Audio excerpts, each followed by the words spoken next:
Now I will be speaking in English. Welcome, everybody. Thank you for your interest and for your participation.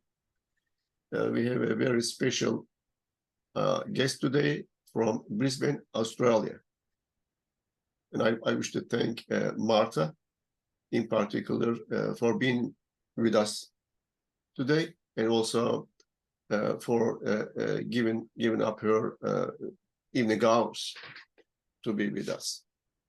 Dr. Marta Sinclair has completed her Master of Arts degree in Georgetown University in Washington, in the United States. After that, he had more than 20 years of experience in different lines of business in management positions. This experience spanned across 3 continents. She's a multilingual person, and part of this experience was in Silicon Valley. After Marta left Silicon Valley, a couple of years after, I was in Silicon Valley, so we were not able to meet at that time.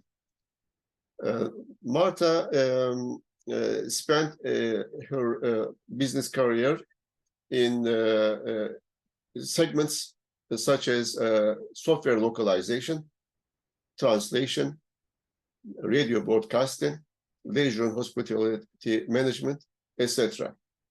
And when she was managing companies in these sectors, she noticed that people give decisions, especially in high-pressure environments, both using their intuition skill and as well as analytical skills. Maybe they were not aware of it, but she noticed that. And she also noticed that emotions have an important role in influencing such decisions. And this interest pulled her into academia. And she got her PhD degree from the Queensland University in Australia. And now she is a senior lecturer in the Department of Business Strategy and Innovation of the management of the business school of Griffith University. Marta contributions, more than 70 contributions as journal articles, as conference papers, and as book editions into the field. And she is a prominent scientist in this field. And she also had interest in practice, in how we can train people on intuition. And she wrote a book on these training aspects of intuition as a practical book, which the title was We Know More Than We Think. This book is published in German. I don't know if it is translated into English or not, because in some sources I saw that there was English translation, and some others I read that it was only in German. She also wrote a novel on women's intuition. Marta was played a unique role in this society, in that she synthesized the work, and she brought scientists together from different disciplines. Intuition is a fairly complicated subject, and people researched different aspects of intuition in different disciplines, such as psychology, sociology, neurology, etc.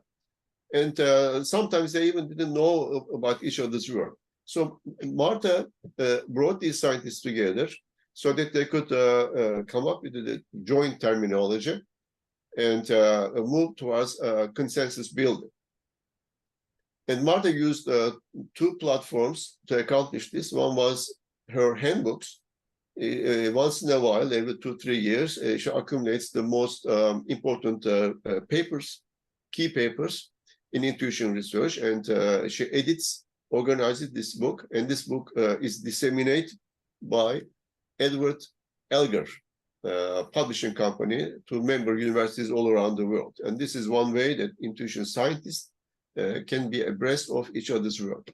And the second was that she formed a global community of intuition scientists They share a LinkedIn group to share information about advances in the science. They also organize each year Intuition Symposia, which is part of Academy of Management Conference. And there again, Marta has a pivotal role in reviewing incoming papers and choosing them, reviewing them, and guiding discussions. Because of these activities, she is really involved with many scientists and many projects about intuition. So she reaches out to Norway, Scandinavia, China, Japan. So she is in communication with all these scientists. Because of that background, I'm very, very happy to have her with us today. And I will not take too much of her time. I want to let you listen to Marta. Thank you, Marta, once more for being with us today. Oh, thank you so much for such a wonderful introduction, Mette. And thank you for inviting me to your webinar. I'm really excited to have an opportunity to talk to more colleagues, both from academia and from the business world in Turkey, though I know that some of your attendees are based also in other countries. And I'm especially excited that we can have a conversation today. We had a major network outage in Australia yesterday, which actually left millions, literally, of Australians without internet. So I am delighted that the damage has been repaired, but our network stability is still not perfect. So my apologies if I freeze for a moment or so, but I hope that we'll have a good time. So now, what I thought that I will do, I thought that I will share with you some of my slides, but then we'll leave also time for questions, both from Mette and from yourselves, if you wish so. And so let me first of all share my screen, and we tested that. And I assume that I'll be able to, yes, I'm sharing, and I will also see if I can. So Mette, can you please confirm that you can see my slides? Yes, Marta, I'm able to see. I have no problem. If there is somebody who has a problem, please raise a hand so we can know. But I think everybody is able to see now. Oh, wonderful. And actually, it's the first time for me that I'll be working with a computer translation. I heard that the translation is still imperfect, so I'll do my best to maybe slow down a little bit so that the machine has time to catch up with me. But if there is something which is unclear, please let me know. I'm happy to rephrase and so on. So now I assume that some of you attended Mette's previous seminar where he already discussed the topic of intuition, but some of you may not have had that opportunity. And that's why, please accept my apologies. I will talk about some things which for you personally may be already clear and known based on your first webinar discussion or based on your own readings or research. What I'm trying to do is to establish a baseline for all of us. So certain things I thought might be of interest is, of course, the field of intuition research. What has been covered? What are the burning questions? In which directions it is progressing? But also, as Mette suggested in my introduction, how it links to our practical life, specifically at the areas of business and management. And that also links to training, of course. So if we start with the basic question, what is intuition? By the way, I had several interesting conversations internationally last week where well-established intuition researchers started raising this question again, because in view of new findings, they are revisiting and questioning whether their previous understanding was. But in general terms, of course, intuition is not something new. It has been with us for centuries or millennia, discussed mostly by philosophers or spiritual leaders and so on. But in the contemporary or modern times, this discipline is about 30 plus years old. So it's still fairly young in view of other research stream and so on. But it's something which is different from what we assumed previously. In other words, intuition is not magic. It's not mystery. It's just difficult to grasp sometimes because most of it occurs below our awareness. There are different interpretations, so I will share with you my own interpretation and also a compilation of the different perspectives from other intuition researchers or practitioners I have come across.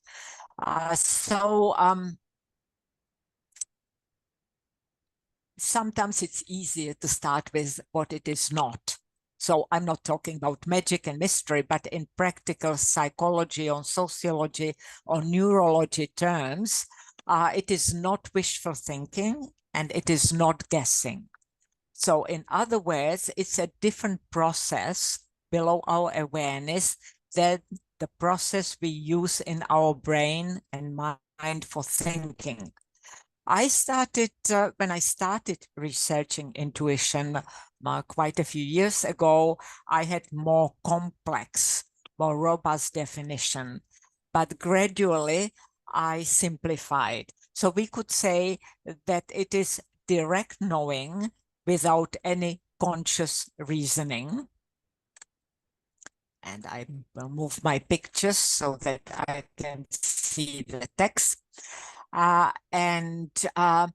So it is a situation when we know something, but we don't know how we arrived at that. Even if we sit down and start reconstructing our train of thoughts or our reasoning, we have no clue.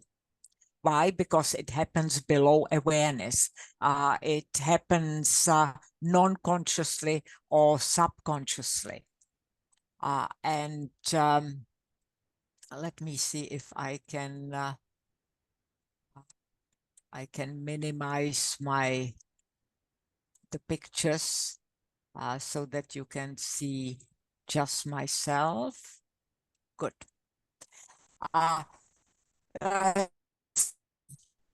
Anyway, there's a in our brain, and more recently, we also say it's not just the brain inside of our head, but it may be also in other parts of our body, which processes information below our awareness, without our consciousness. And that process is different from how the brain works when we reason. So in a way, this is a unique way that is different from information processing that is based on reasoning, rational thinking, deliberation. People use different terms, or specific methods within that, such as conducting an analysis or constructing a logical argument. And I will go deeper into layers in a couple of slides. So what researchers found originally, and that's also the reason why the scientific interest in intuition started rising like in the 1990s, even though there was some research done before that, it's because the business environment changed. Everything, even before COVID and even before now the onset of generative artificial intelligence and other digital technologies. But already in the 1990s, the business world has become quite chaotic, and there was not enough time, and sometimes there were not enough tools to sit down, review all information, analyze it, and arrive at a decision, for example, step by step with sufficient justification. So that's why researchers started looking into the application of intuition, especially in situations which are ambiguous, where we cannot identify clearly the cause of a particular issue, problem leading to a decision, uncertain, difficult to predict, with inadequate data. So this is interesting because inadequate may mean too little or too much. So we can have too little data because there is no precedence, as all of us experience, for example, in the recent COVID crisis, but even before that, when I worked in Silicon Valley. So sometimes we were dealing with a project that has not been done before. So we could not go back to the database or paper library and check what worked, what didn't work, and we still had to make a decision. So that's very little information. In other situations, now there is a volume of information available, but very little time to digest it or process it. So and that goes to the fast-paced, speedy type of navigation through business situations, especially managerial type of approaches, and a lot of pressure. So some of you may have volatile, uncertain, complex, ambiguous. So this is kind of a shortcut of the situation as described on this slide. This term originated out of other words in the military in World War II, and now is used more and more frequently, especially in management and managing uncertain situations. So if we look at intuition in these particular situations, how relevant, how applicable is it to management functions in the business environment? So if we want to look at it in a nutshell, we can look at four major areas where I have also encountered quite a bit of intuition research. Some of it has been going on for longer, as I'll mention in a moment. Some of it is more recent. So decision-making. We make decisions every day, whichever type of profession we work in. And as we said, in the VUCA environment, of course, sometimes the traditional rational models, step-by-step models, did not work. And that's why we needed to decide faster with incomplete information, and look at our decisions more holistically, making them more well-rounded, possibly including also information that we did not consider before because of the constraints of the decision-making models. By the way, this is also the area which has been researched the most so far. First of all, due to the changing business environment, as I have said a moment ago, also for practical reasons. First of all, quite prevalent in different professions and management situations and so on. But then also it feels least magical or mysterious. So there was much higher acceptance in the early stages to consider something like intuition. And another even more practical reason is the methodology, because this type of decisions could be also more easily studied with different psychometric tools, which we already have developed previously in psychology. Of course, some of them were imperfect or flawed, especially if they relied on the decision maker's recollection. So that was themselves reporting on what they did subconsciously, which is already skewed, but it was possible. Well, the other areas came in force a bit later, such as problem solving. Problem solving has been always studied, including the aspect of intuition, in creativity, but not so much in management and business. And it's becoming more important, first of all, because there is such a high emphasis on innovation and bricolage. Those of you who come from project management background are certainly familiar with that, making do, improvising and making do with things.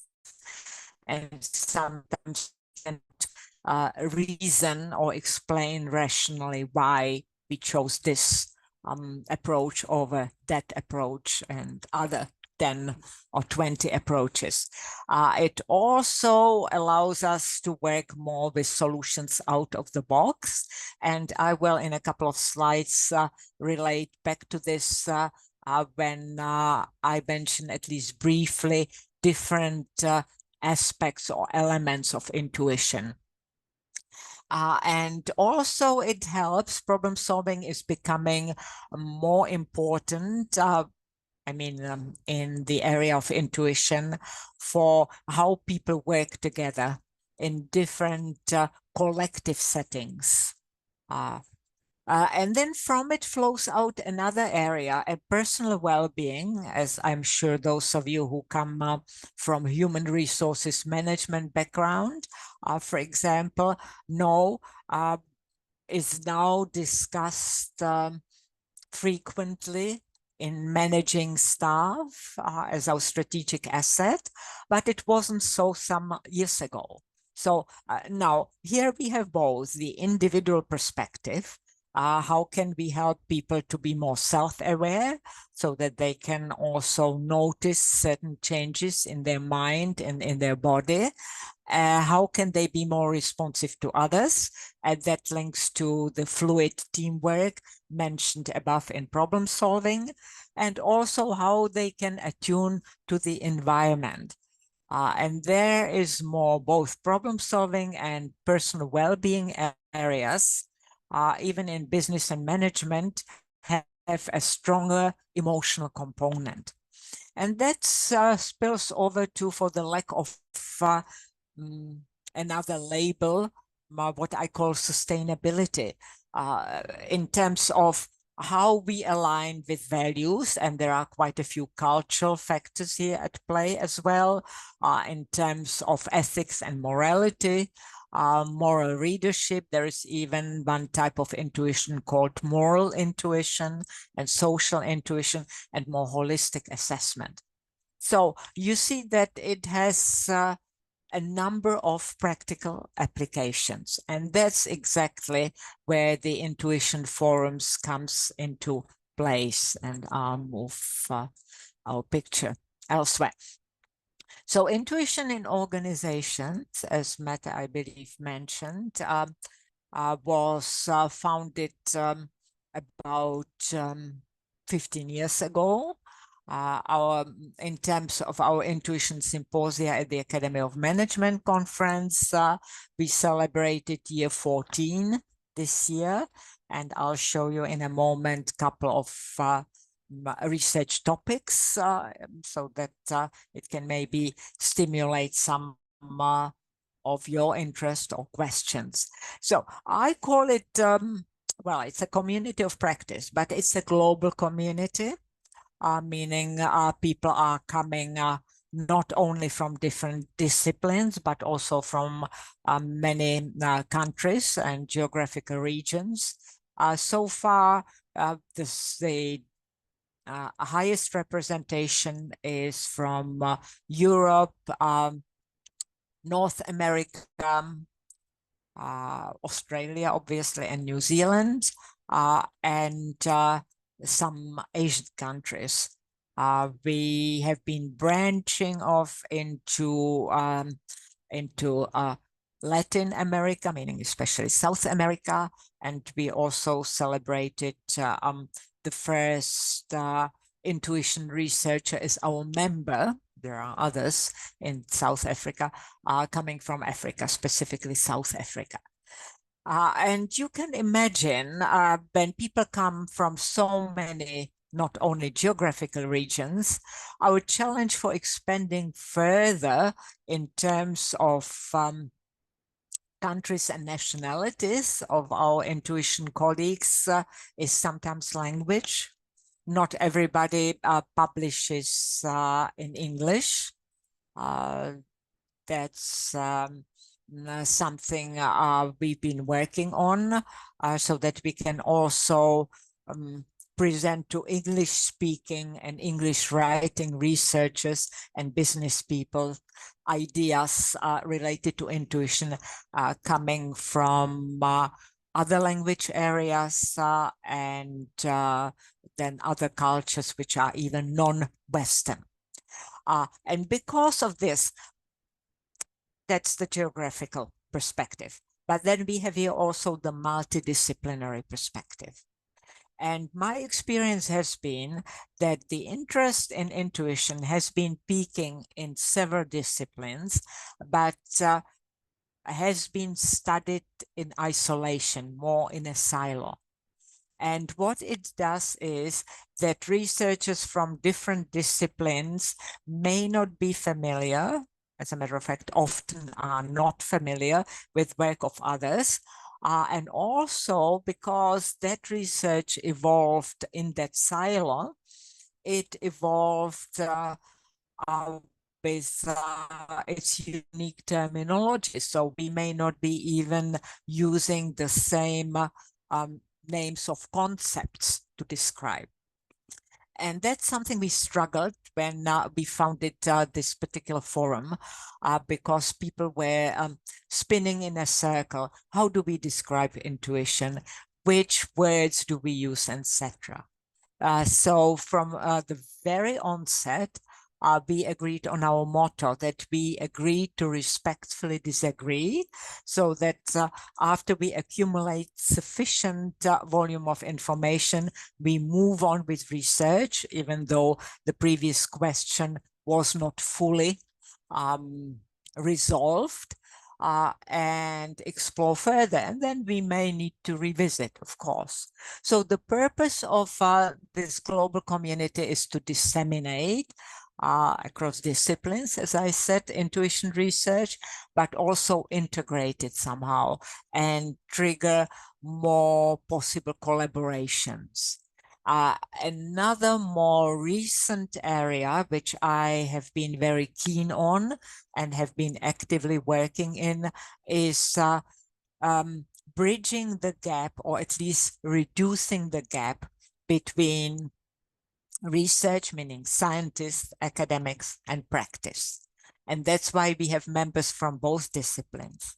Some practitioners, such as executive coaches or corporate trainers, even started doing their own PhD in intuition or related topics.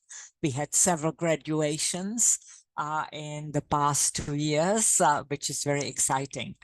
So the point is that we have a higher number of researchers than 30 years, of course, who study intuition, but they are not often thinking about how to translate their findings, no matter how interesting the findings are, into practical tools.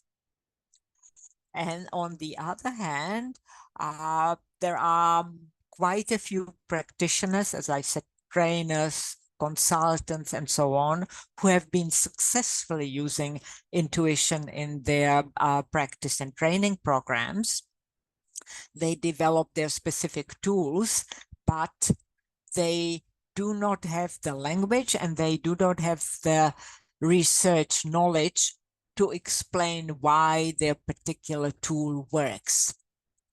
And there has been a lot of disconnect.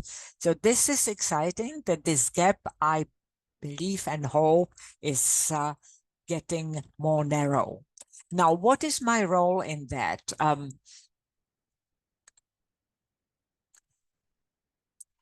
I see myself as a clearinghouse, meaning a conduit, putting people together. I'm doing my best to keep on top of the new research. Of course, it's becoming more challenging because there is more and more of it. So I'm not claiming that I have read each single piece ever written on intuition, but I am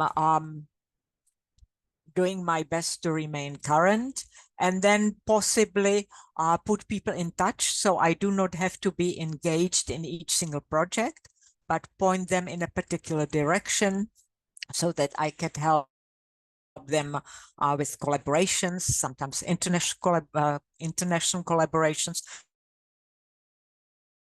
or also profile or emphasize certain areas that are in need of more or additional research. My particular interest is in pushing the boundaries. So looking at what are the new emerging topics, what still needs addressing, what have we not clarified sufficiently or enough, so that we are not just doing repetitive studies, even though validation studies and so on are important, but we go further and there is some constructive provocation. Sometimes I find it quite important to publish also results, if it's a quantitative study, that were not significant. If the results are telling us something of importance. So that's where well, both the symposia and the handbooks come into place, but especially in the handbooks, because then we can profile ideas which may not be sufficiently backed up by previous research because they are new ideas. So we can publish them sooner and faster than traditional academic journals and get them out to of course, the scientific community, but also to the business community and anybody who is interested. In terms of the symposia, we survived even the COVID times and organized intuition symposia virtually and then in hybrid format. This year, it was the first symposium, actually double symposium, which we organized in person again, because people were starved for conversations so that they would get more intellectual stimulation. Virtually, it worked very well for sharing new work and becoming and remaining aware of what's happening in the intuition research area around the world, but not so much for these impromptu hallway conversations. So it was fantastic. Now, in terms of the handbooks, just to give you an idea, the first one, we looked at definitions. So what is intuition? How can we describe it? What are the key elements of it, and then of course within which theoretical frameworks we operate. The second handbook looked more into methodology, including measurement, and also furthered the theoretical development. And then the latest one, 2020, that's the practical application. So what are the empirical studies done in companies? How useful have they been? What can be learned from them? I also have been promoting for a long time different cultural, especially non-Western perspectives. There is still not enough research written in English, to my best knowledge, that it would warrant a separate handbook, but we are progressing. And then, as Mette mentioned, I'm not expecting you to start learning German. Unfortunately, the book has not been translated into English yet. We are still looking for an English language publisher. But why have I brought it up here on the screen? Two reasons. First of all, I wanted to mention that I really enjoy working with practitioners on some projects. It's more challenging because they think differently. They have different priorities in terms of their interests and what drives them. And we also use a different language. But personally, I found that these collaborations are very enriching because we are narrowing the gap between research and practice, but we also push the boundaries further. So this particular co-author of mine, Barbara, she is based in Switzerland, and she is one of the leading experts and trainers in Yoga Nidra for the German-speaking world. Yoga Nidra is not yoga in terms of stretches, but it's a yoga-based system focused on relaxation, deep relaxation. And we realize that that's one of the ways how we can teach people to access intuition. So now, some of you are active researchers, others are business people, and you are not interested in reading too much of research. So I'm trying to make my handbooks more accessible by several ways. First of all, I place a strict length limit. I usually ask authors to within about 5,000 or so words. Why? Because first of all, you don't have to read 50 pages to get an overview, but also because when you write so compact, you usually increase the clarity. So that hopefully makes the chapters in my handbooks more accessible also to non-academics. But let's face it, it's still the academic way of writing. Not everybody is keen on reading summaries of studies interspersed with references in brackets, etc. And that's where the German practical book may come in handy. Nowadays, I trust you can even take a chapter and translate it in Google Translate, because there we distilled the key ideas of the time. Keep in mind that it's about 10 years since the research moved forward. And present them in an everyday language based on research, but written in an everyday language without referencing. Of course, there's a reference list at the end of the book. And that gives you an idea. All right, so how does it link to expertise? How does it do that, etc.? So that may be a more digestible way of approaching intuition for those of you who are more practically inclined. Of course, there are many exercises, but you can skip those. Now, I'm not the only person writing and publishing books about intuition. So I wanted to bring to your attention at least two, which are quite recent, published by our members as well. The one on the left, Intuition in Business, by my colleague in the UK, in Great Britain, Eugene Sadler-Smith. He published several books on intuition prior to this one already. And this is targeting specifically the business audience. So if you feel like reading a full book, a treatise on business perspective on intuition, that may be a good start for you. The book shows different years as dates because it was already written in 2019, but then thanks to supply chain disruptions due to COVID, it did not appear on paper until early this year. Now, another book by an American colleague, Jay Leibowitz. It's an edited book, so like my handbooks, it consists of shorter chapters, and the editor published several books on intuition prior to that. One of them, let's say, looking at bursting the big data bubble and so on. So there are multiple chapters by members of our community.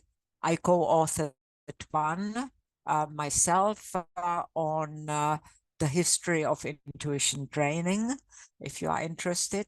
So I'm just giving you an array of possibilities if you want to educate yourself more on the subject matter, and depending on your preference and inclination, whether you want to do short pieces or longer piece and more academic or more everyday language. Now, having said that,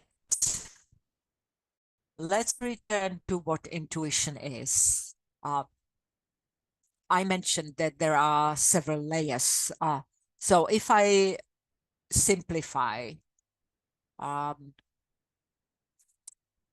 usually the older definitions and understanding of intuition are thought about cognition. Those of you who are psychologists would argue that everything our brain and body produce is part of cognition. But there was no more suitable word. Some researchers then started using other terms instead of cognitive, intellectual, or thinking. So that was the area which naturally, as I attempted to explain a couple of minutes ago, was research first. And that particular stream of intuition research looks into our experience. Yeah. So as we go through life and we do certain things, both in our profession and business and in our personal life, etc., we accumulate different memories. Psychologists would call it schemas. And these memories are somewhere stored in our brain or body, as nowadays researchers would say, and then we can quickly recall them, either to match a situation or to explain a situation by a combination of these memory patterns. And that's what represents expert intuition. Some people call it intuitive expertise, however. So there's been quite a few studies done in that area. The Nobel laureate Herbert Simon, who talked about satisficing and how we make decisions, already discussed this type of expert intuition. some of you may be familiar with more recent work by Gary Klein, the decision-making, prime decision-making models. A lot of studies done, for example, in military situations. So Gary Klein went with firefighters. You may have read that story, that suddenly a fire brigade walks into a burning house, and then immediately the leader of the brigade says, no, let's evacuate, and then the floor collapses. How did he know? Was it a lucky guess, or was it something which he noticed in terms of the heat intensity or the color of the flames, which very quickly subconsciously triggered certain memory patterns? So expert intuition, more intellectual or cognitive, as we say, and is usually linked to the particular domain. So I may be an expert in accounting, but I do not know how to play chess. What did I say? So obviously, then my expert intuition does not easily transfer. There may be some spillover, but does not easily transfer into another discipline where I have not accumulated enough expertise. Of course, it's much more complex than that, and there are exceptions, but just to give you an overview idea.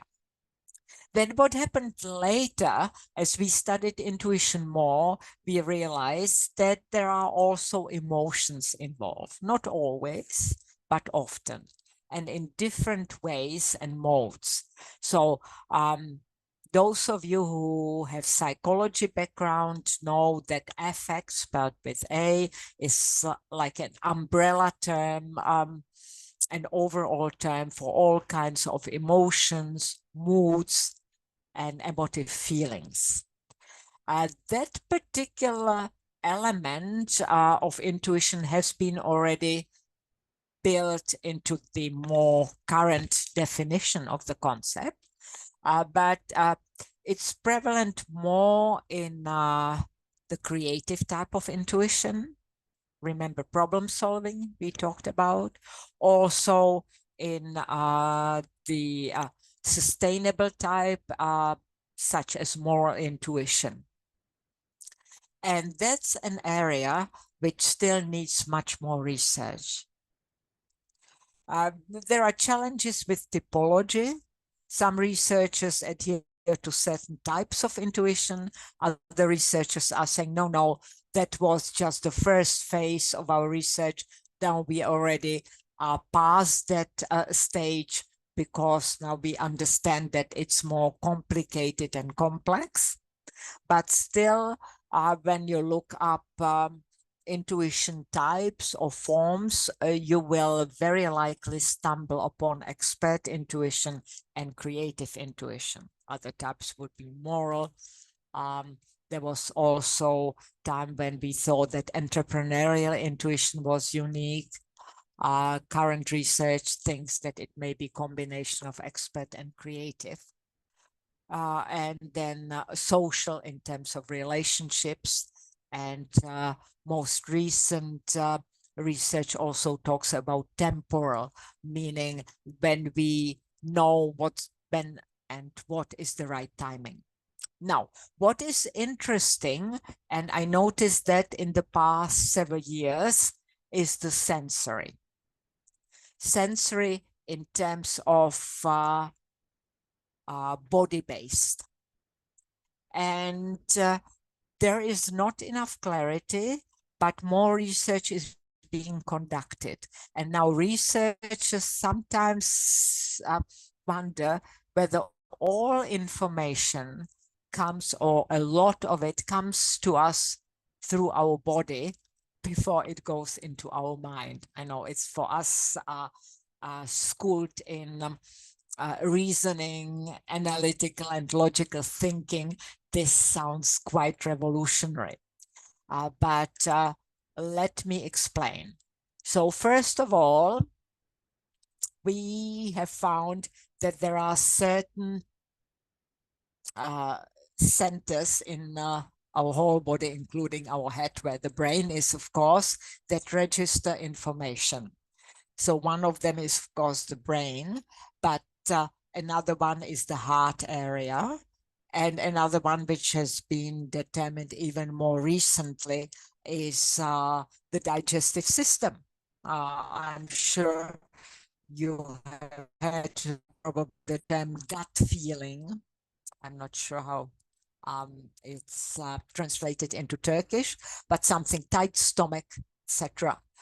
And some research suggests that there are also intelligent cells in these places which register something maybe seconds before the brain.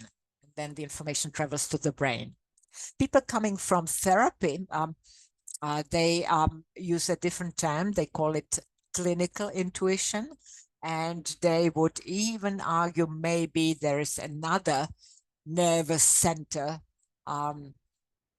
below our digestive system linked to vagus nerve.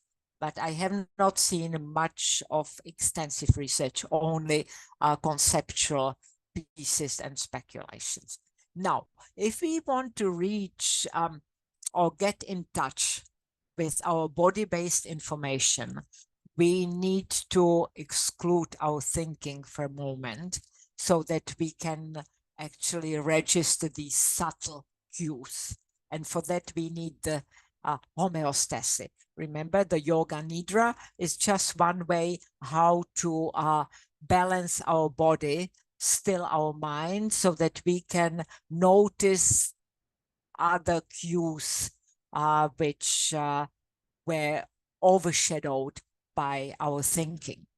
So this is a very exciting area which is rapidly developing in intuition research.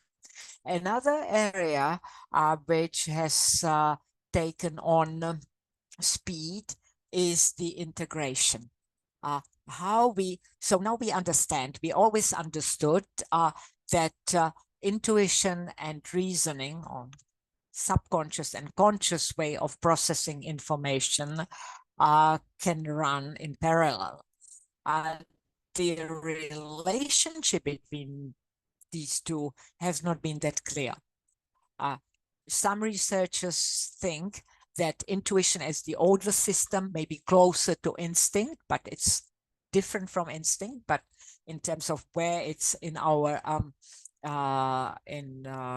nervous system is older, hence it is our default, and our conscious reasoning kicks in only when something goes wrong or it becomes too complicated or there is a warning signal that it should be handled differently.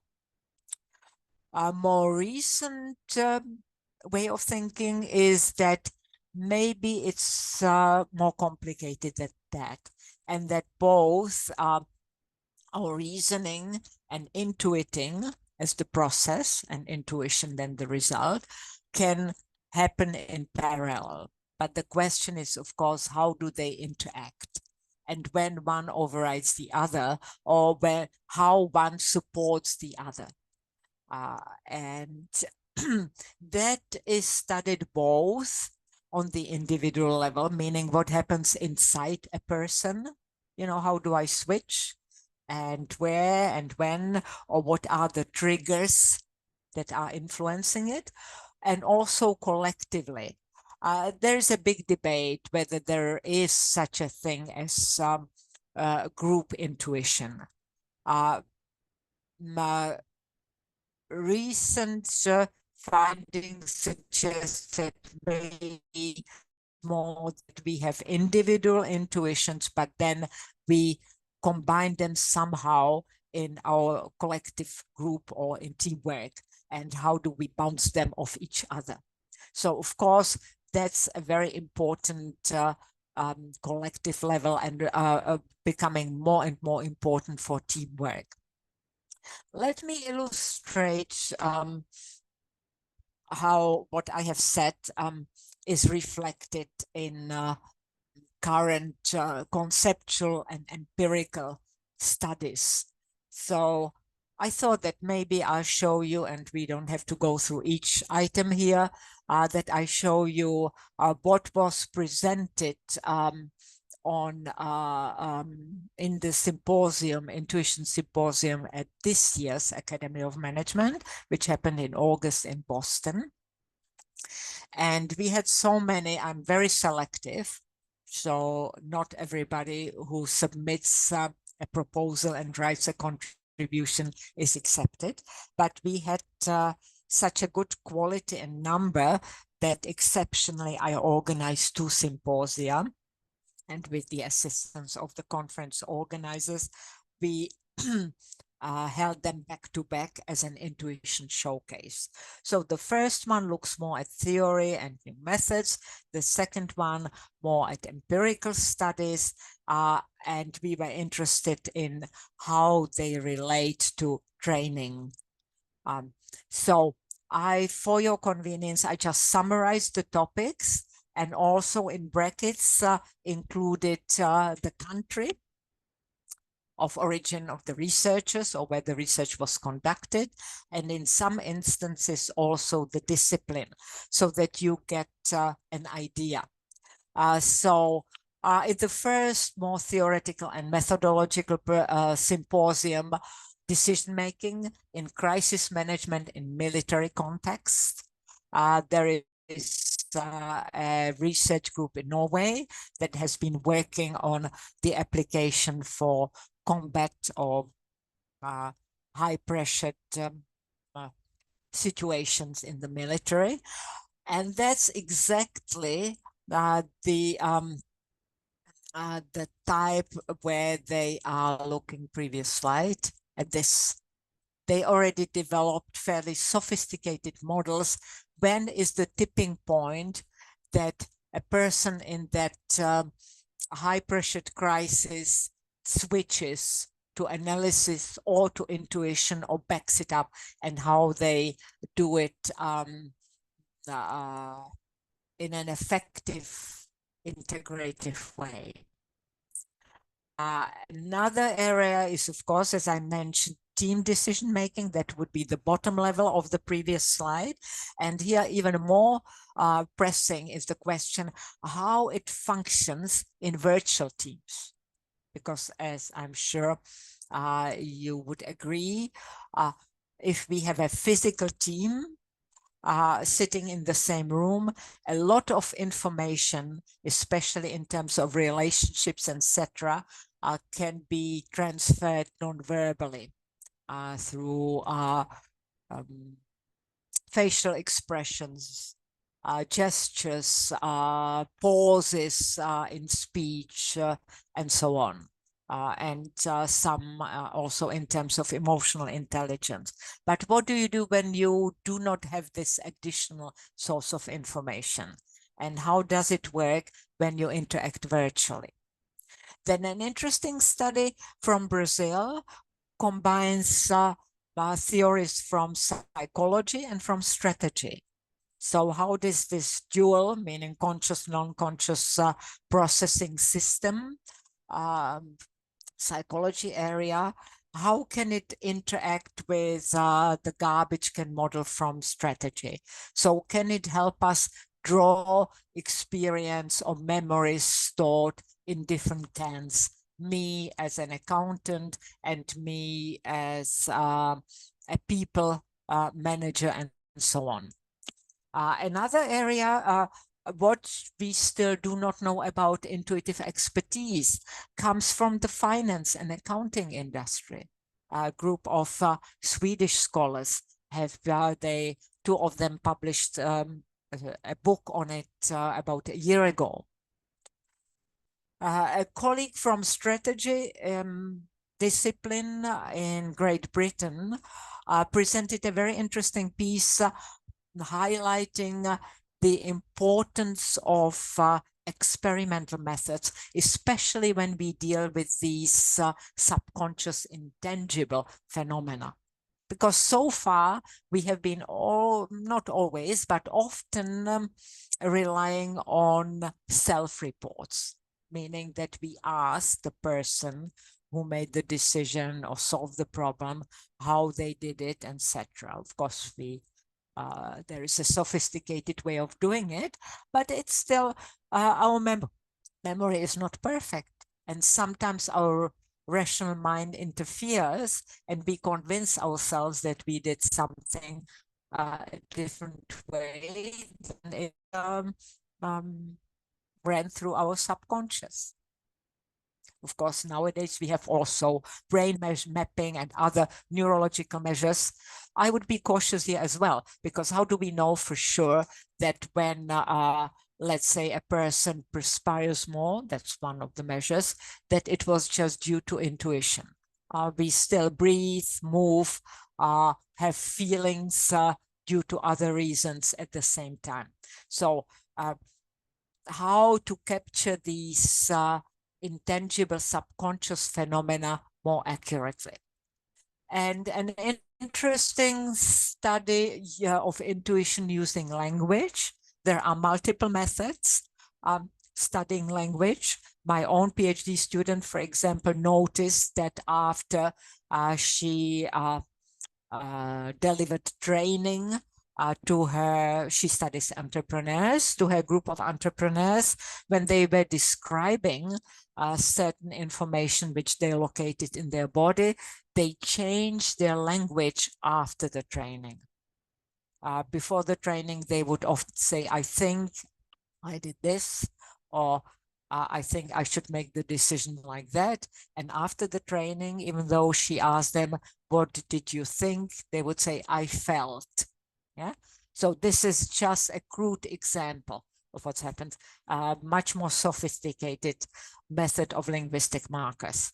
And what's very interesting in the empirical studies, knowledge workers in crisis situations. A colleague in the US, she studied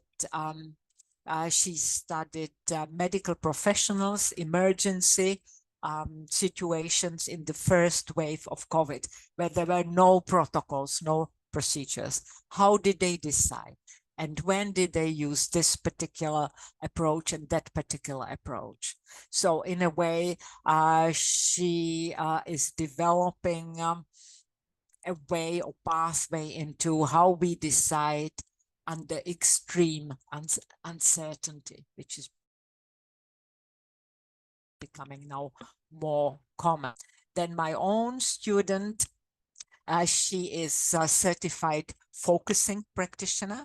So she trained entrepreneurs how to still their mind, and then in a guided procedure, how to identify either emotions or sensations in their body and surface them as information.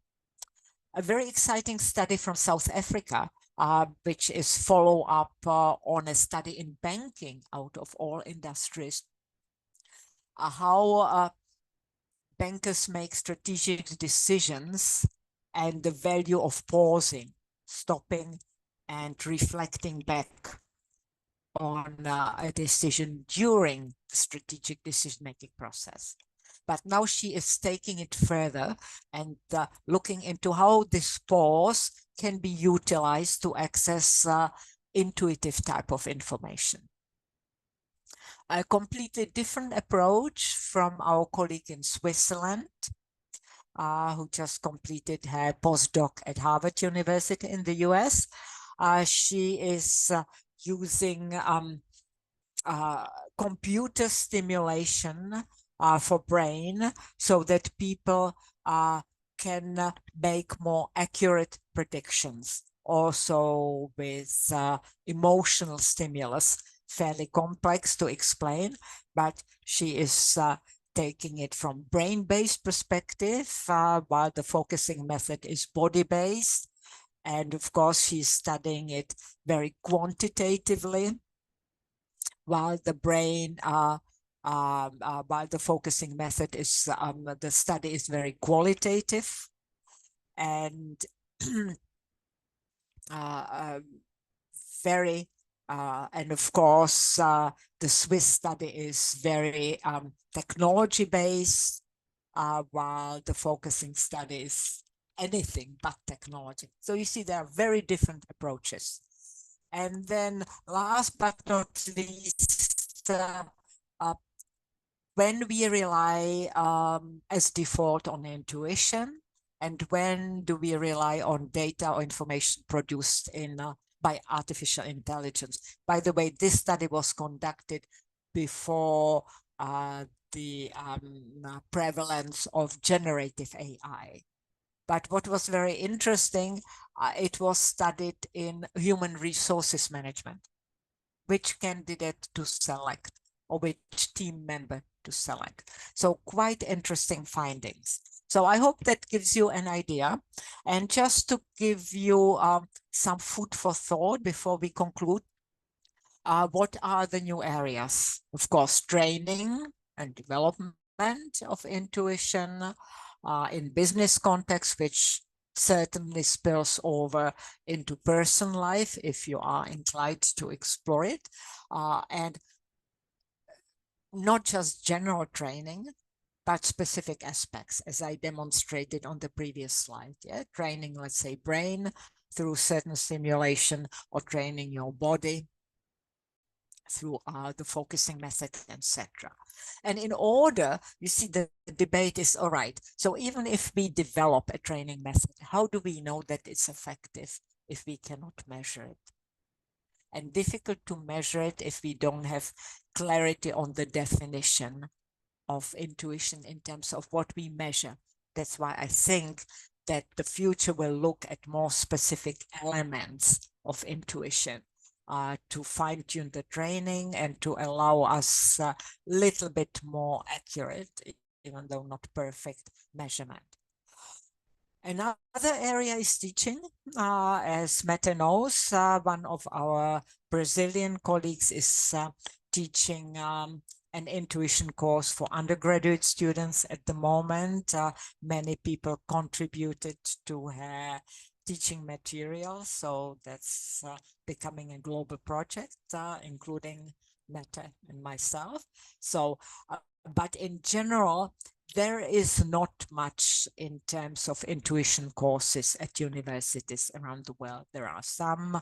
I will not be specific. If you're interested, feel free to talk to me or have a look at the chapter, training chapter in the new Leibovitz handbook. I would say it's more, there were some programs in the US, some in the UK, very few in other countries. And it was usually one-off or depending on a particular either academic or a small team. I'm finding more incorporated intuition in other disciplines than business schools, engineering, design, and so on. Fascinating. So that's an area which we will be exploring more, and then of course testing how it goes. In terms of teaching, there are two approaches in my view. One is to design a course on intuition, which is a skill development type of approach. The other one is, which I personally have been preferring so far, to incorporate elements of intuition into other courses. So for example, I teach a series, or have been teaching over the years, series of management courses, more the soft side of management, people focus, comparative management, international management, management problem solving, negotiation, organizational behavior, cross-culture management is one of my big courses. And there I can incorporate certain aspects into the discipline I'm teaching. Another area which I have been, as I mentioned already, keenly interested in is culture, the culture differences. And that would be fascinating to hear from you how it's approached in Turkey, for example. When we had a Japanese presenter talk about case studies from Japanese companies, I was a little bit concerned about the language barrier for American and English-speaking audience, but he got the audience just with his opening statement. He said, in Japanese companies, intuition is a given, logic is not. And everybody was listening. Fascinating. Another area, cultural perspective from China. One of our members, she studied aerospace research teams. And she actually, the Chinese perspective on intuition is different. In the Western way, I think we are conditioned by the Greek approach to thinking and so on. So we have our paradox and we have dichotomy. So it's either or, the polarity. Chinese is more yin and yang. So you have the seed of one, I should be looking, in the other. So it's like one goes with the other. So it's not competing. It's more how it's organically can work together. So I would say in general, the phenomenon of intuition, how it works physiologically and neurologically is probably the same globally. But how we accept it and whether it's a respected tool in management situations or not is cultural. And also how we personally use it or not use it or suppress it. So there are some non-Western cultures that train children to estimate holistically instead of counting as preference. I am not saying that they are not doing the other thing. All right, then the collective and team intuition in physical and virtual environment. And of course, intuition and artificial intelligence, and nowadays especially generative artificial intelligence. I think your speaker in the webinar next month, Victor Dörfler, can tell you a lot about that. So I leave it up to him. And now, another area which is interesting is gender. And the question is there such a thing as different approach to making decisions and solving problems based on biological and social conditioning for each gender? So these are just some areas which might be of interest. I trust that Mette will collect your questions which may transpire after our webinar today, and then we'll communicate so that I can share it with you. And that concludes my summary. So I hope you got something useful out of it. And I'm not sure whether we still have time for a few questions. Marta, thank you so much. That was a very comprehensive presentation of the subject. And I also thank our participants. They were very interested.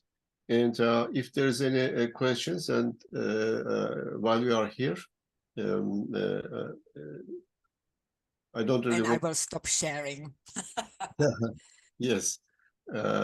Stop sharing. Good. If there's any question, could you please write in the chat section, please? Now, while questions are coming, I have a question for you, Marta. Now, in this country, we are doing quite well with many technological areas, but in the area of intuition, we seem to be still following at a distance.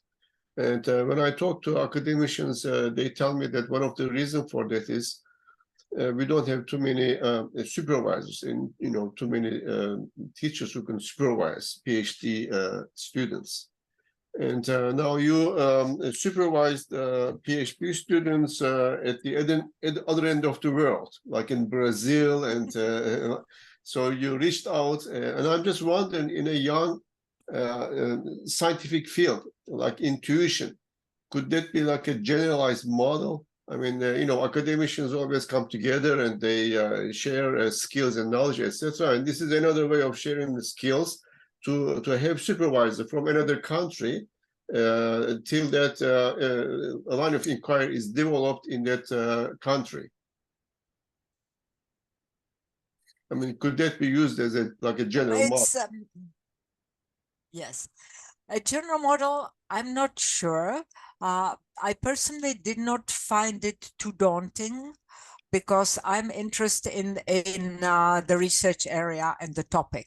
And obviously, if a student is lacking guidance or doesn't have their supervisor, local supervisor, provides excellent guidance, let's say, in certain methodology or other aspects of the PhD research, but they are not studying intuition, then obviously it's good to work in a team. So I worked informally with a student who successfully graduated already, of course, and her local supervisor in Brazil. I was informal mentor, so to speak, for another student who also graduated. She's from the US. Her supervisor was in the UK. My own student came from Hong Kong to Australia just so that she can study the particular topic. So I think it's more driven by the topic. And you're right, Meta, if there is not expertise available in that particular topic, I don't see why we could not work as a supervisory team. And especially nowadays with technology, it's not so challenging to have a virtual meeting. Of course, it depends on how each university is structured, whether the university allows that type of system. That's why, let's say, in one of my instances, I was an informal mentor because it was easier from the administrative perspective. But I think it's challenging, especially in a topic such as intuition, if the PhD student does not have an opportunity to talk or not just talk as a social talk, but have an in-depth conversation with somebody from the field.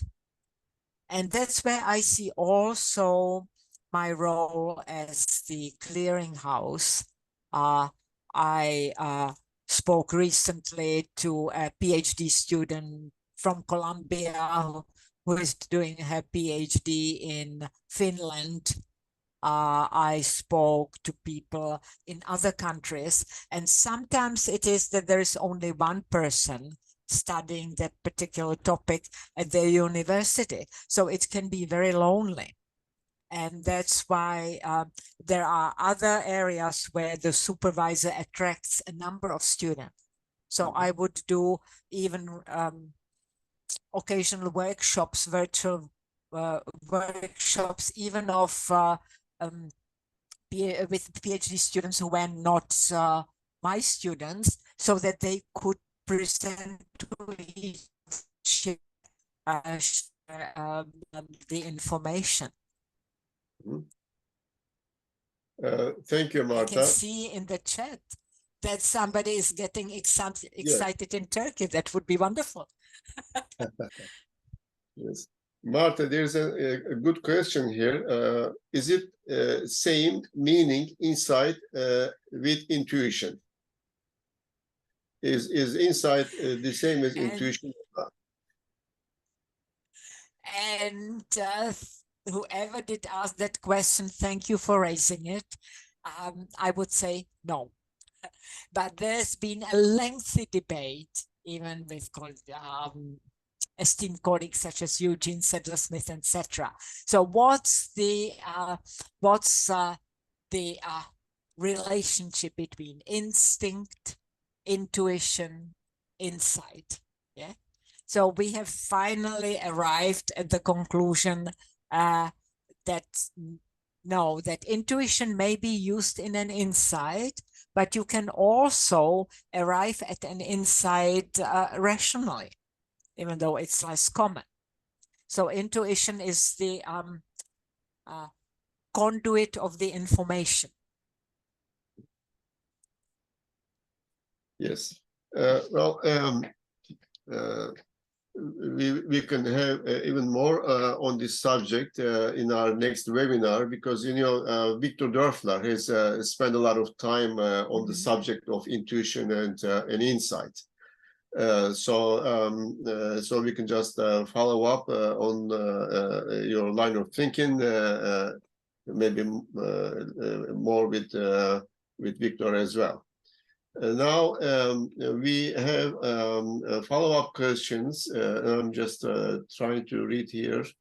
And as you are reading it, absolutely, Victor is a very deep thinker and yes. knowledgeable. He also has deep knowledge of artificial intelligence and has written and talked on the subject of the relationship between intuition and artificial intelligence. So I'm sure you'll have a very exciting webinar next month. I think so. Now, Marta, you can read in chat the entire question from Bülent Şahin. And Bülent talks about business, and as you can also read, and his question is that world is interested in intuition just to have a new tool for their future to reach their targets. So let me see. I'm just trying to academia and business world focus on work area of brain psychology. Do you think business? He is saying that this area may be a little bit woke, but academic people are researchers are interested. But do we get the same interest in the business world? I think this is the heart of the question, as if I'm understanding it correctly. And what is the reaction of the business world to intuition training and developments in intuition? Is this well, I would say yes. Of course, not everybody. It depends on the company, and it depends on the leadership in the company, and then also on the individuals. So what we have been seeing, so when we look at it, let's separate it organizational and individual level. Organizational level, when we look at the forecasting reports by such organizations as the World Economic Forum, what kind of skills they predict will be needed in, I think it's 2032 or whatever is the latest forecast. Similar, the European, the Organization of Economic Development. So they either mention intuition directly or they mention it indirectly in terms of dealing with extreme uncertainty, having the flexibility, quick response, etc. So I think on the top level, the awareness of the need is rising. How much it filters onto the level of individual organizations, it depends. And then it may also depend on the area. For example, human resources management, stronger, or all people related things. Obviously, human resources nowadays is also regulation heavy. And the experts have to know all laws, etc. So that's not very intuitive. But in terms of selection or recruitment and looking at people match, there's been even I'm aware of an INSEAD master thesis on consultancy and use of intuition in consultancy. So that's growing. The people related areas as well, then all areas that relate to creativity and innovations probably. So that as well. I'm thinking about research done in Finland, a PhD study on how innovators at the front end of innovation use intuition or not. So I wouldn't say it's like a given in each company, but it's becoming more accepted. What I have been writing about is that also in that article with Victor Dörfler, where we talk about the elephant in the room of management learning, that we need to change the attitude of companies. It doesn't mean that they will stop analyzing and studying data. No, but that they use intuition in addition. Yeah. So I have a certain feeling that this may not be the best way to go. If I'm not encouraged, I would probably not say it in the boardroom. I experienced the same thing in Silicon Valley. I saw highly intuitive companies, but those were the small startups where the founder was openly intuitive. But otherwise, people would have an intuition or inkling, and then they would go back and spend hours and hours researching data so that they can provide a backup evidence, because they would not say to the board of directors, I had a feeling. No, they will say, this is why we should do that. Yeah. So maybe more openness in terms of saying, all right, there is a certain feeling, let's explore it together. Yeah. And back it up. And that's the integration. So that's still lacking. On the other hand, on the individual side, that's interesting because I know of colleagues who have provided training sessions or let's say even elective courses at universities, which people take just out of interest. And there is usually a polarization. Some people come to the courses because they are interested, because they realize that there is something and they want to learn more about it and they want to understand it more. But others come and they have difficulties accepting the phenomenon, especially if the company sends them. If it's a personal type of training or workshops and seminars, etc., usually not, because it's self-selected. Then people who are interested or already on the journey of developing their intuition as an additional tool, those are the ones who come. When it's let's say prescribed by a company, you may have a split. But what we experienced, especially with high achieving analytical thinkers, that they want to learn because they feel that in the current business environment, their skills should be supplemented, that they are not enough anymore. But then because they were so deeply rationally trained, if you tell them, all right, so what do you feel in your body? Then they don't even have that level of awareness. What do you mean? How should I describe it? So it takes longer. Yeah, and there are more obstacles. And also those people who are especially like on top of their league professionally, they may be more hesitant to make mistakes. And we know how it is when we learn a new thing.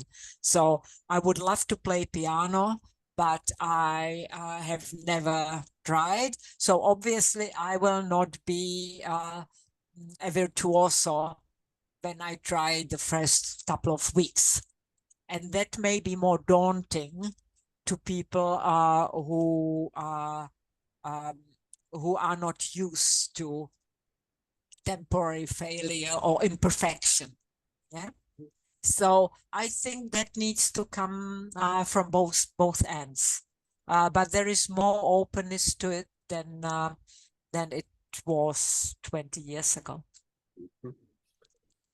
Marta, you also had several articles about how you teach intuition to analytically minded people.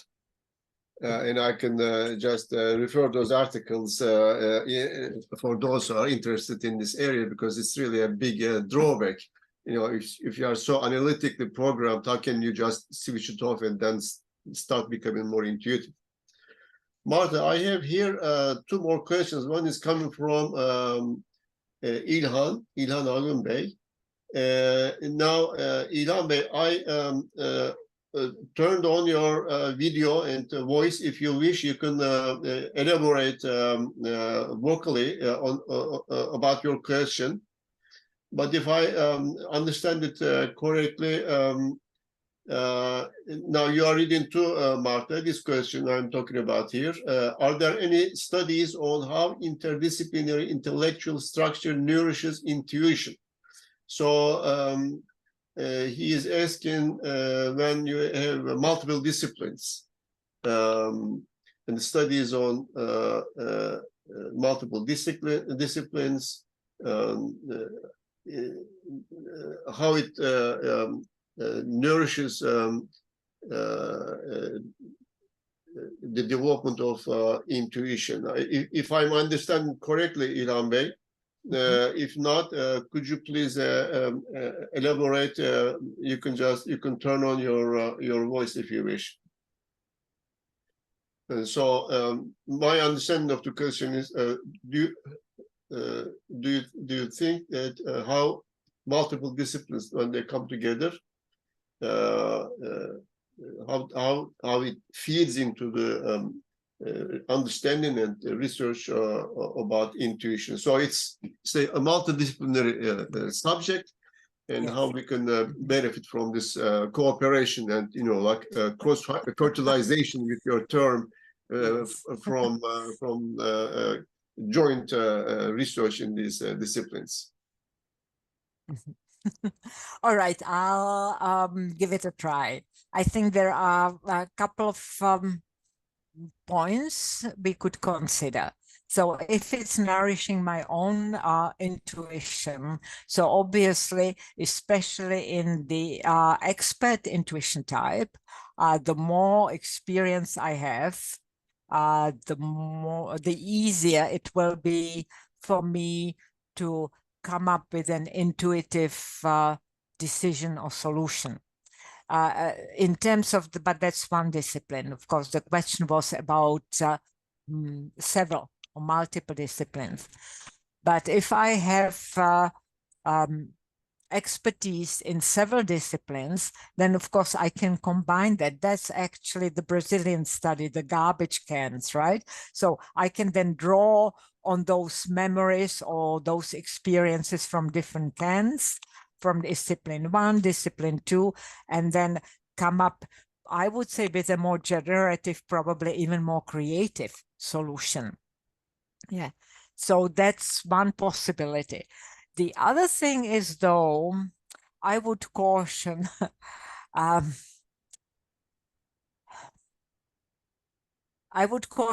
overthinking, because I can study different disciplines, but I study them intellectually, which of course gives me more depth and knowledge, etc. But intuition is, that's exactly the challenge of the highly educated analytical thinkers, because we have to go and study, practice it differently. So if I just stay in my head and I continue thinking, that may actually block my access to intuition. So in the exposure to different disciplines in terms of higher accumulation of memories, experiences, and knowledge base, yes. But in terms of developing my thinking, it probably would be intuitively counterproductive. Mhm. And that's, let's say, for the focusing work, which my PhD student Nicole is doing. What we found is, because obviously she has a limited number of years to complete her PhD, so she cannot do it for 20 or 30. So we actually had to screen the participants of her study in terms of the level of their emotional awareness.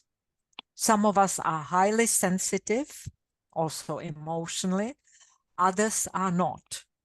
Nothing wrong with it. We were just either born that way or trained that way and educated that way. And if we are not aware of what we feel, let's say the focusing method will not work, or it will take much longer to work. Another word of caution, and that's what I notice quite often, people sometimes say, oh, intuition, of course, yes, I get it, I understand that would be a useful additional tool, let me go take a workshop. And then they think that after 2-hour workshop, they are intuitive. You see, like I said, use the example of piano playing or learning how to ride a bicycle or cook, etc. This requires long-term practice. Some of us are natural. We were born that way, and it was nourished in us by parents or teachers. But many of us, especially in the Western style of education, are not. So most children are very intuitive. But then through the Western style of education, many are unlearned or unlearn the intuition skill or sensitivity. So again,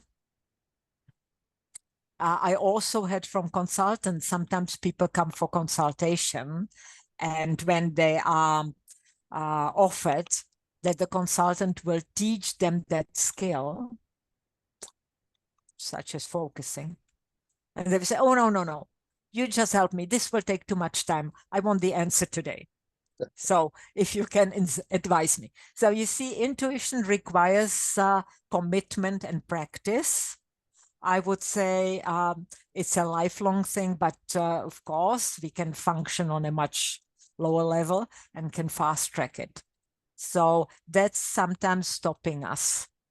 But we tend to forget that we were not born with reasoning and analysis either. And when we think back how long it took us from primary school to high school and tertiary education to critically analyze something, evaluate it, and build a logical argument. So it was also a long-term process and training. Yeah, so I guess nothing comes for free, but we have started the process by raising awareness, I hope. Thank you, Marta. Marta, there is a comment from Bülent Şahin here. He says, do you think intuition is artificial intelligence of our brain?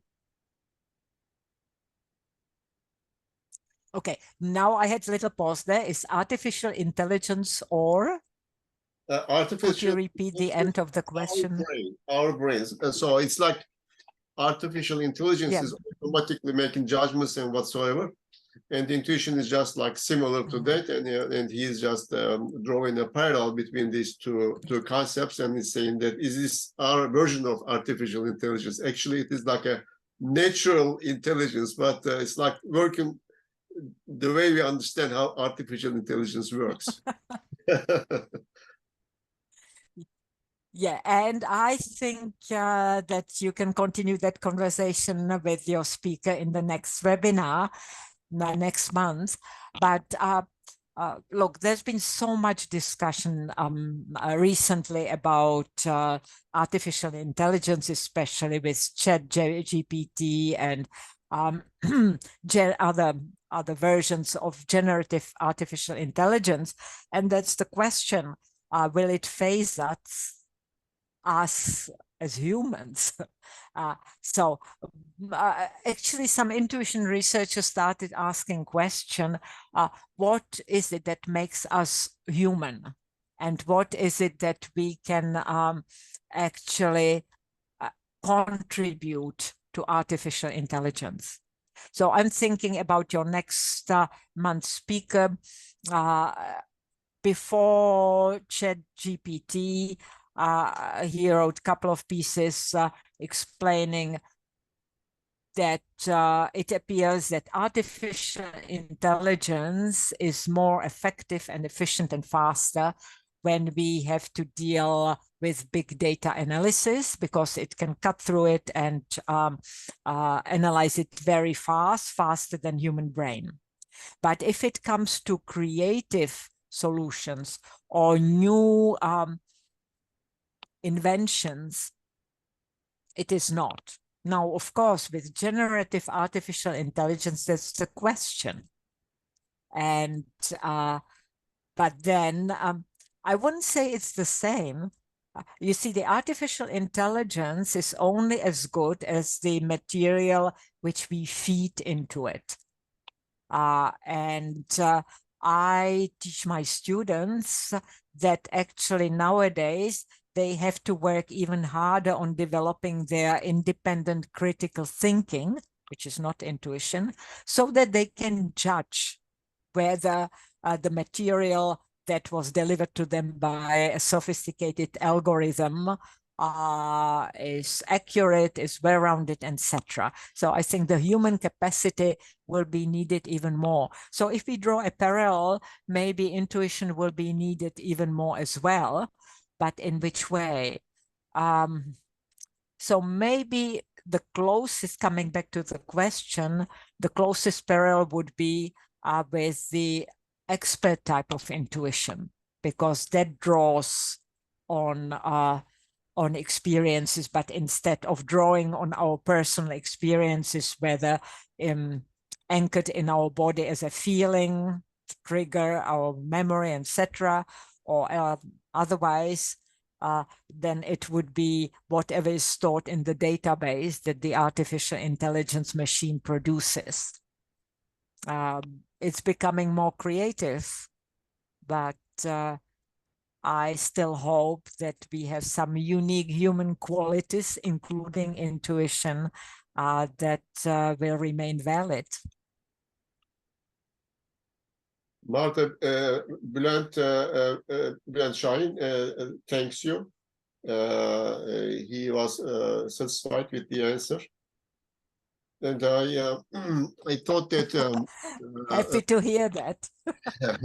Well, another comparison between artificial intelligence and intuition is that we have different types of intuitions. I mean, we have creative intuition, we have expert intuition, we have social intuition, whatever.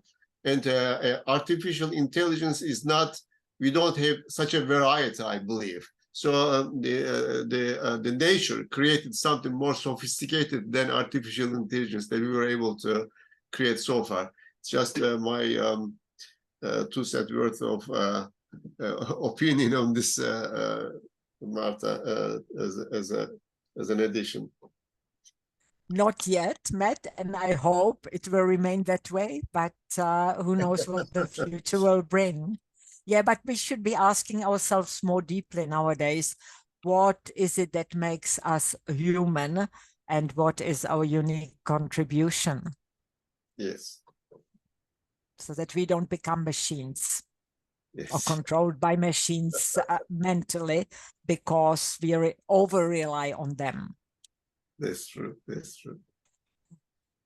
Martha, thank you so much, and we have taken a lot of your evening, and I'm hoping that it has been.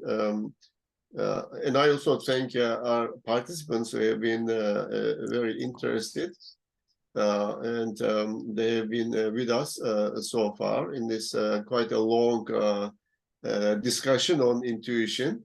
I hope they continue with the upcoming webinars. And I thank you again for being with us this evening. If there's any more question, please write to me, and I will try to contact Martha, or at least I will try to give an answer and put Martha in the CC list, so she will have a possibility to supervise my answers. And if there is something wrong or missing, she can interfere. So whatever questions we have later on, please don't hesitate to ask. And we'll try to get an answer as best as we could. And again, thank you all to our participants, and thank you a lot to our speaker, Dr. Martha Sinclair. Oh, it's been my pleasure, and congratulations on your perseverance. We've been dissecting intuition and its different aspects for quite a while. So hopefully you got some useful information out of that. And I can guarantee that your speaker next webinar will be equally interesting. So prepare your questions, and please keep in touch. It's been my pleasure. We will, Martha. Thank you so much again. Good evening to you. You're very welcome. Yeah. Oh, yeah, it's my 10 p.m. So whatever is left from the evening. So let me leave the meeting. I think you still have some organizational matters with your participants, and I am happy that we connected. Yes, me too, and I'm happy that it didn't collapse like it happened yesterday in Brisbane. Yes, yeah, we got a good evening out of it, or good afternoon for you. So all the best, and we'll be in touch. Bye-bye. Bye-bye. Thank you. Arkadaşlar, başka sorunuz varsa devam edebiliriz. Yoksa aklınıza geldiği zaman her zaman bana yazabilirsiniz. İlginiz ve sabrınız için tekrar teşekkür ediyorum. Siz de sağ olun Bülent Hocam. İnşallah bir sonraki webinarda tekrar görüşürüz. Rica ederim İlhan Bey. Benim için bir zevk ve keyif oldu. İyi ki geldiniz.